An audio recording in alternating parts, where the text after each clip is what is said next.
ಒಂದು ಪೇಷಂಟು ಅವ್ರಿಗೆ ವೆಯ್ಟ್ ಲಾಸೇ ಆಗಿಲ್ಲ ಆಲ್ಮೋಸ್ಟು 3-4 ಮಂತ್ಸಿಂದ.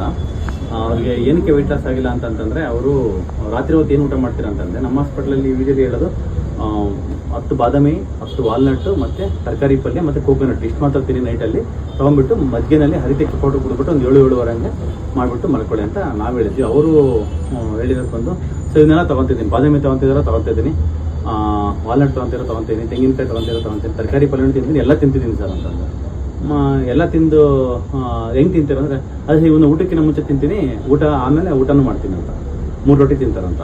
ಸೊ ಈ ಕಾರ್ಬೋಹೈಡ್ರೇಟು ಹೆವಿ ಹಾಕ್ಬಿಟ್ಟು ಅವ್ರು ವೆಯ್ಟ್ ಲಾಸ್ ಆಗ್ತಿಲ್ಲ. ದಯವಿಟ್ಟು ನೈಟಲ್ಲಿ ಕಾರ್ಬೋಹೈಡ್ರೇಟ್ ಅವಾಯ್ಡ್ ಮಾಡ್ಕೊಳ್ಳಿ.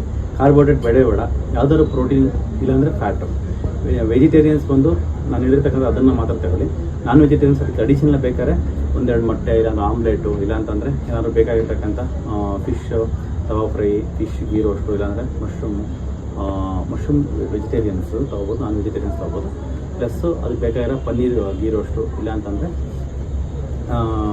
ಚಿಕನ್ ತಂದೂರಿ ಆ ಥರದ್ದೇನೋ ತೊಗೊಳ್ಳಿ. ನಾನ್ ವೆಜಿಟೇರಿಯನ್ಸ್ ವೆಯ್ಟ್ ಲಾಸ್ ಆಗುತ್ತೆ.